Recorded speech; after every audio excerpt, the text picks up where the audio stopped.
amados, como é bom cantarmos louvores ao Senhor, engrandecermos o nome dEle, adorarmos o Senhor na beleza da sua santidade, ouvirmos mensagem de salvação, mensagem que edifica o nosso coração e a nossa vida. Natal é a esperança, Natal é a vida, Natal é Jesus Cristo. E eu quero convidar você nessa noite, ainda para meditarmos um pouco na palavra do Senhor nosso Deus. Abra sua Bíblia lá em Isaías, capítulo 9, nós vamos ler o versículo de número 6. Isaías 9, 6.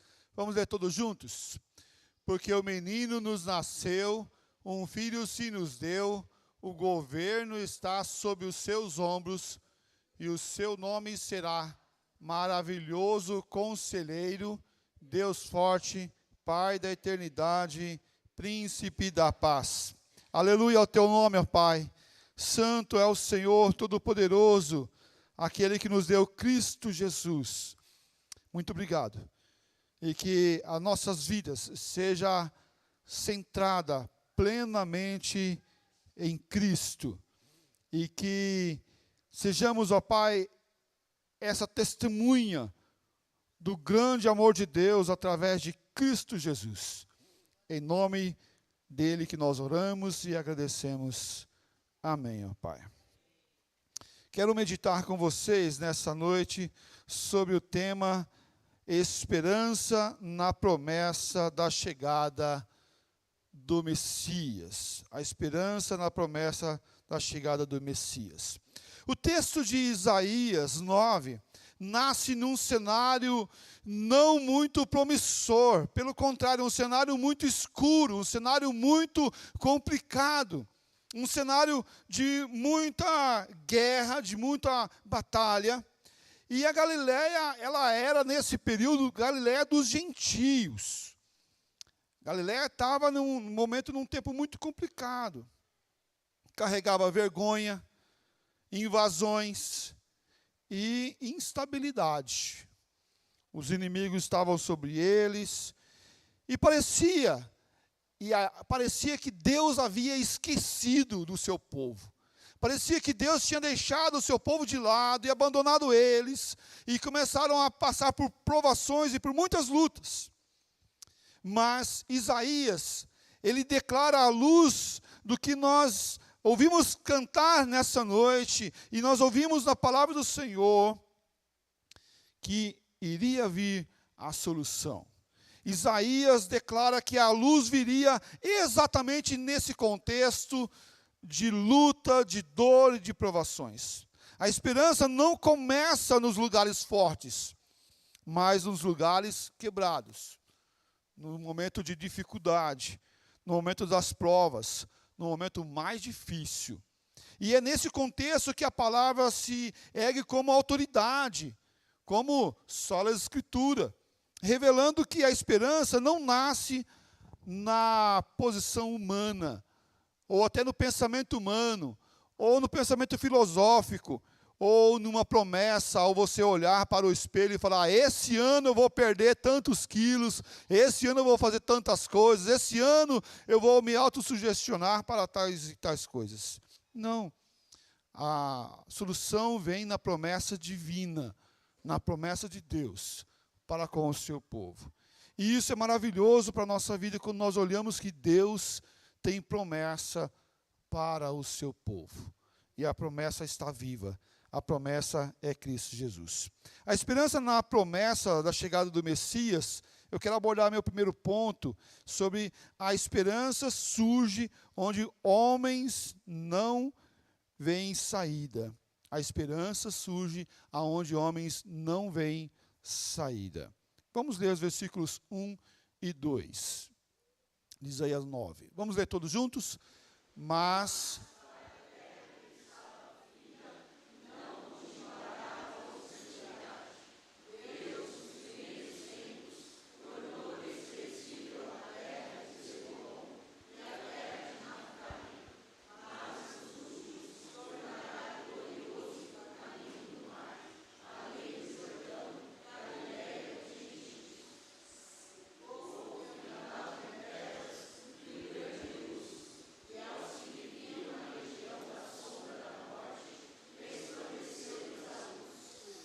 Mas para a terra que estava em paz, versículo 1 fala? Não. Mas para a terra que estava o quê? Aflita. Para a terra que estava aflita, não continuará obscura, não continuará na escuridão, não continuará assim. Parece que Isaías fala como se o futuro estivesse no passado. Viu, ele vai citar. A palavra de Deus é tão clara que a profecia descreve a promessa como se já tivesse sido cumprida. E nós estamos falando uma promessa que foi dada de Cristo que iria vir, mas ele cita no processo do viu, do agora. Isso é soberania de Deus. Isso é Deus soberano já cumprindo e já colocando a promessa, não no processo de que ele iria vir, mas porque o Senhor já estava agindo no processo da vinda de Cristo Jesus lá em Isaías. E se nós formos olhar nas Escrituras, nós vamos encontrar isso desde Gênesis, quando a promessa de Cristo Jesus para vir e esmagar a cabeça da serpente, no proto-evangelho que nós chamamos. Deus é soberano, e Deus ilumina e age aonde Ele quer e da forma que Ele quer, mostrando e dando a saída que Ele deseja para cada um de nós. Quando nós olhamos isso, nós já podemos aplicar que se Isaías estivesse hoje aqui, ele poderia dizer, não interprete Deus pelas circunstâncias, mas interprete as circunstâncias pela promessa de Deus. Não interprete Deus pelas circunstâncias, mas interprete as circunstâncias pela promessa de Deus. E se nós olharmos para o nosso contexto hoje de Brasil, talvez você possa estar muito preocupado, porque a perseguição religiosa tem aumentado, porque a instabilidade política tem aumentado, a instabilidade jurídica tem aumentado, e agora nós vamos ano que vem ter eleições e toda essa instabilidade. Eu falo para você, descansa no Senhor. Interprete as circunstâncias pela promessa de Deus. E diga de passagem, em todo o período histórico da igreja, o momento que teve mais perseguição, foi o momento que a igreja ficou mais forte. Mais forte. Todo momento que a igreja teve mais liberdade, a igreja muitas vezes se acomoda e se esfria. Se vir provações, lutas e perseguições, que venha. Porque nós temos um Deus de promessa, e que cumpre a sua promessa e que não nos abandona no meio da promessa, porque nós temos Jesus Cristo. A esperança na promessa da chegada do Messias. Em segundo lugar, eu quero abordar sobre a esperança restaura o que a força humana não suporta. A esperança, ela nos dá força naquilo que o humano não suporta. Versículos 3 a 5. Vamos ler todos? Tens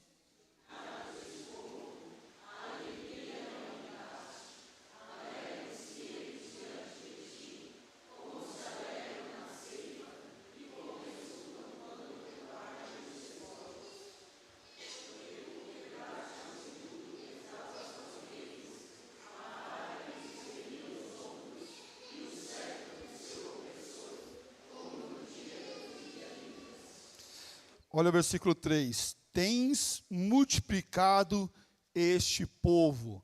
Quem que tem multiplicado esse povo? O Senhor Deus. A alegria lhe aumentastes. Quem aumenta a alegria? É o Senhor Deus. Porque tu tens quebrado o jugo, versículo 4, que pesava sobre eles. Quem quebra o jugo que pesava sobre o povo? O Senhor Deus.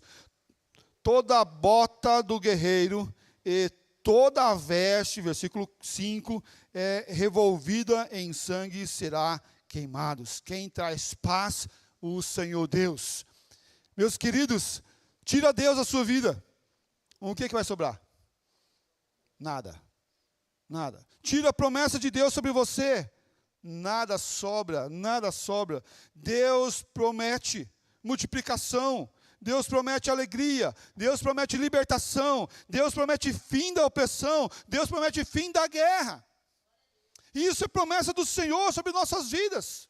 E nós não podemos deixar de crer nisso e ver que Cristo veio causar essa transformação em nós. Ele causou, e Ele tem causado isso na história, mudando a nossa vida. Mas pastor, eu estou aqui lutando até o final. Ok, mas sabe por quê que a promessa ela vai se cumprir? Porque um dia nós vamos para um lugar que o Senhor Jesus veio para nos resgatar de forma plena e maravilhosa, não para essa terra, mas para o céu, onde não tem luta, não tem dor, não tem tristeza, não tem lágrima, não tem ranger de dente, não tem sofrimento, não tem mais lutas. Enquanto nós estamos aqui, vamos servir ao Senhor, olhando essa terra, mas com a promessa certa de que a nossa vida não é para essa terra, mas é para o céu, é com o Senhor. Vamos lutar até o fim aqui, porque Ele nos colocou aqui nesse tempo para lutar, servir e amar. Mas vamos olhar para o céu. E tudo isso como se fosse unido em um só ponto. E aqui ele vai mostrar, e eu quero citar aqui, lembra sobre a vitória sobrenatural de Gideão, com apenas 300 homens, vencendo uma guerra que seria impossível, apenas com 300 homens. É o Senhor que causa a libertação. É o Senhor que causa a transformação. A libertação não virá da força do povo, mas virá da intervenção sobrenatural de Deus. Nós temos que fazer tal e tal coisa, falar tal e tal coisa. Não temos. Nós temos que confiar no Senhor e esperar que Ele vai fazer naquilo que Ele quer através das nossas vidas. E vamos apenas ser obedientes ao Senhor. Nenhuma reforma humana produz libertação espiritual. Somente o agir sobrenatural de Deus causa isso. Nosso tema, a esperança na promessa da chegada do Messias. Em terceiro e último lugar, é a esperança encarnada. Um menino é Deus. Quem que é esse menino? É Jesus. Vejamos versículos 6 e 7. Vamos ler todos? Porque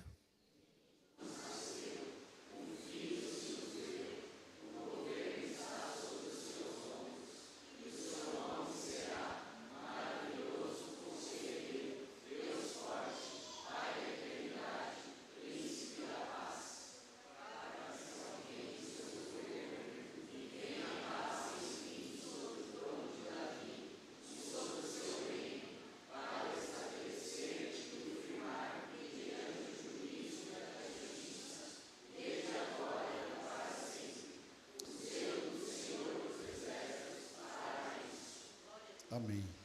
Eu quero destacar 2 pontos aqui nesse versículo 6. Ele fala, nasceu.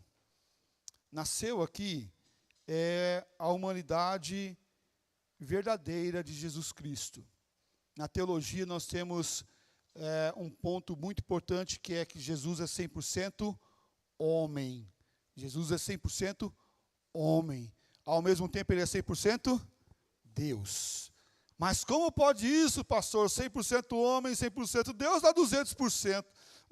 Pode, na matemática divina, é isso aí. 100% homem, 100% Deus, igual 100% Jesus. Ok? Não tem nenhum problema ao pensarmos sobre isso. Mas também ele fala, se nos deu, Ele veio do céu e encarnou na terra. Fala da divindade eterna de Cristo Jesus. Cristo é plenamente Deus e plenamente homem. Por quê? Porque precisava ser um homem para pagar o pecado dos homens. Mas precisava ser 100% Deus, porque é perfeito, não pecador. Porque se fosse um homem, seria pecador. E o sacrifício não seria aceito, porque seria um sacrifício contaminado, defeituoso. Lembra da ovelhinha, como que ela deveria ser? Ela deveria ser sem mácula, sem mancha, sem defeito, limpa, cuidada, amparada. E um detalhe muito importante que muitas vezes nós esquecemos ou deixamos de ver isso na história. A ovelhinha que era sacrificada era a ovelhinha que era criada na família. Pensa assim, quando nascia uma ovelhinha, eles iam lá e pegavam aquela ovelhinha e traziam para dentro da casa. E ficava cuidando, quase igual o pet que a gente cuida hoje. Alimentando aquela ovelhinha. As crianças ficavam brincando com ela, ficava limpando o pelo dela, deixando ela bonitinha, tudo certinho. Quando chegava a hora de sacrificar, o que fazia? A família toda ia lá e levava a ovelhinha para sacrifício. Isso doía demais. Por quê? Porque arrancava alguém ou uma ovelha que estava no convívio deles. Estava no convívio deles. Rasgava o coração. Jesus Cristo foi isso. A ovelha perfeita de Deus que veio tirar o pecado do mundo. É Jesus, 100% homem e 100% divino, porque precisava ser perfeito. E nesse menino tem um título que nenhum outro poderia ter. Em versículo 6 ele fala assim, maravilhoso conselheiro. Não é maravilhoso e conselheiro. Não, o maravilhoso é um adjetivo ao conselheiro. Ele é maravilhoso conselheiro. Sabedoria perfeita. Deus forte. A afirmação explícita de sua divindade. Deus forte. Pai da eternidade. A fonte da vida eterna. Príncipe da paz. Aquele que reconcilia e traz para perto do Senhor Deus no ministério da reconciliação que Cristo trouxe a nós. O ministério da reconciliação. Nós estávamos desgarrados, longe, e Ele veio e nos aproximou do Pai. E olha o que o versículo 7 também vai trazer aqui. O versículo 7 fala do zelo do Senhor dos exércitos fará isso. A encarnação não depende da vontade humana, mas a vontade soberana de Cristo Jesus, ou do Senhor Deus, a vontade soberana divina do Senhor. A esperança cristã é garantida porque Deus mesmo realizou a sua promessa. Não é porque eu quis, não é porque você quis, não é porque o profeta Isaías quis, mas é porque o Senhor Deus quis assim. E Ele veio, desceu do céu para nos resgatar. Eu quero aqui já partir para a nossa conclusão, mas quero fazer primeiro a aplicação. Meus queridos, olhando esse texto, nós vamos ver um processo missional do Senhor Deus. É o processo dele vir e resgatar a sua igreja e trazer para perto. Resgatar o seu povo, o povo eleito do Senhor, e trazer para perto. Ao mesmo tempo, nós que fomos resgatados, nós temos esse papel também. Olhando missões, a igreja como porta-voz da luz. Nós somos essa porta-voz da luz. Agora a luz veio ao mundo em Cristo. E o chamado da igreja é claro. E eu quero abordar 2 pontos aqui. A igreja é a porta-voz da luz de Cristo. A igreja é porta-voz da luz de Cristo. Assim como Isaías declarou, a luz veio no meio das trevas, no meio da escuridão, no meio do cenário todo adverso. Veio a luz e foi proclamado que Jesus iria vir. Esse evangelho veio ao mundo, através de Cristo Jesus. Não oferecemos ideologia, não oferecemos cultura ou preferência. Oferecemos Cristo para as nações, porque Ele é a verdadeira luz que, vindo ao mundo, ilumina a todo o homem. João 1:8. Ele é a verdadeira luz que, vindo ao mundo, ilumina todo o homem. Nós não devemos oferecer uma ideologia, um princípio, uma igreja, uma forma. Nós devemos oferecer Cristo Jesus. Somos nós, os embaixadores. Somos nós, aqueles que têm a mensagem de vida eterna. Somos nós, a igreja de Cristo Jesus, mostrando Cristo para as nações. E nós não vamos apenas levar uma mensagem, uma filosofia, um modo de viver. Nós devemos levar Jesus, aquele que nos salva. A missão da igreja nasce da luz que recebeu. Nós somos salvos através de Cristo e agora nós temos que levar essa luz aos outros que não conhecem. Mas também a igreja prepara o caminho para o Senhor. Lembra lá do João Batista? É aquele que preparava o caminho, o precursor. A igreja também exerce essa função. Não vamos exercer um processo de obstáculo. Não, pelo contrário. Mas vamos aqui ser esse porta-voz. Mas preparamos pessoas para encontrar Jesus, pregando com fidelidade, discipulando com profundidade, servindo com amor e mostrando que a esperança tem nome. O nome é Jesus. Somente isso alcançará o coração das pessoas que estão aflitas e oprimidas nesse tempo perdido, nesse tempo que nós vivemos. A igreja não é a luz por si mesmo, ela resplandece a luz de Cristo através da sua vida. Então, não deixe a sua luz apagar. Coloque Cristo Jesus no seu coração e viva intensamente esse Cristo Jesus. Ele deve resplandecer a sua luz através das nossas vidas. Concluindo, a promessa que sustenta toda a esperança. Existe uma promessa. Isaías viu, séculos antes, aquilo que iria se cumprir perfeitamente em Cristo. Ele viu e profetizou isso divinamente inspirado. A luz resplandeceu, a promessa se cumpriu e o governo está sob os ombros do Deus forte.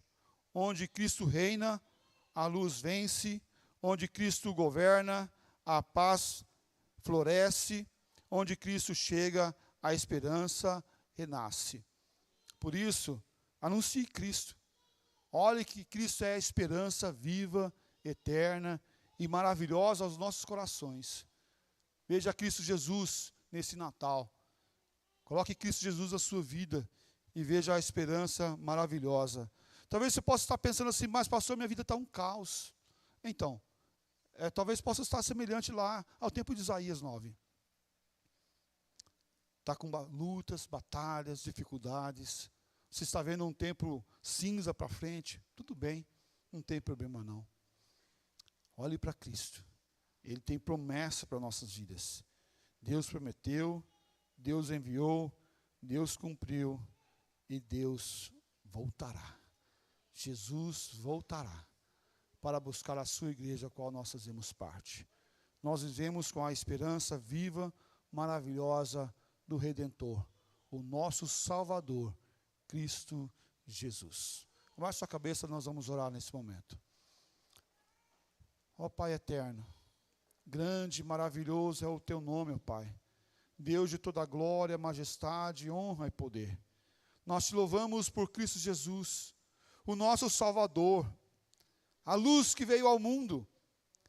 Ó Pai de amor, mas que a nossa boca não venha se calar, mas que nós venhamos crer na promessa maravilhosa que o Senhor estará conosco até a consumação dos séculos.